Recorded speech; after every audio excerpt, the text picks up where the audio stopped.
Des centaines de chats, de chiens, de lapins et même des moutons, des cochons ou des chèvres sont recueillis ici, dans le refuge de la Fondation Brigitte Bardot à Bazoches-sur-Guyonne. Face au nombre d'abandons importants depuis le début de l'été, le ministre des Transports Clément Beaune s'est rendu sur place pour passer un message. On est au moment des vacances, beaucoup de gens en prennent la route, c'est l'essentiel de nos déplacements. Et il y a encore des milliers d'abandons chaque année en France, et principalement l'été. C'est plus de 100 000 abandons chaque année, d'animaux domestiques en particulier.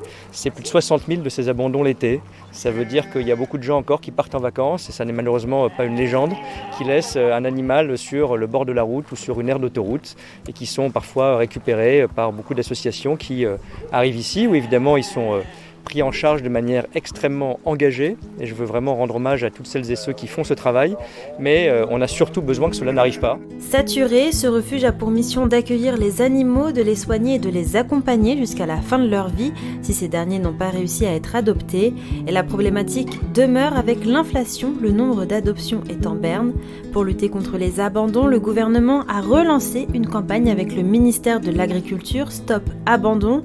Abandonner son animal est également passible de 3 ans d'emprisonnement et de 45 000 € d'amende. Enfin, pour éviter tout effet de mode, une mesure sur la maltraitance animale a également été adoptée. Cette mesure qui a été adoptée en novembre 2021, c'est d'interdire dès janvier prochain la vente des chats et des chiens en animalerie. Ça, à partir du 1er janvier prochain, ça sera interdit. Il y a aussi un travail qui doit être encore renforcé sur les ventes par petites annonces et plus globalement sur les sites qui existent, les réseaux sociaux notamment. Ça, il y a des mesures qui sont mises en place pour renforcer la réglementation, mais ça doit aller encore plus loin. Et puis, il y a toujours la problématique aussi des marchés ou des foires à chiots, chatons. Là, de la même manière, comme les animaleries, il faut arriver à une interdiction de vendre des animaux dont on ne connaît pas toujours la provenance également. Le ministre des Transports a donc rappelé ce qu'implique le fait d'avoir un animal, des frais, de l'engagement et un sens des responsabilités, car la Fondation Brigitte Bardot a aussi constaté une hausse importante des animaux maltraités.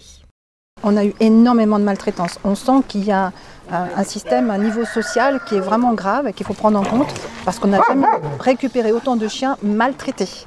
Mais maltraités avec des blessures, vraiment des coups de couteau, des choses comme ça. On n'avait jamais eu ça avant. Traumatisés par leur passé, ici les animaux sont bichonnés par une quarantaine de soigneurs et peuvent couler des jours paisibles.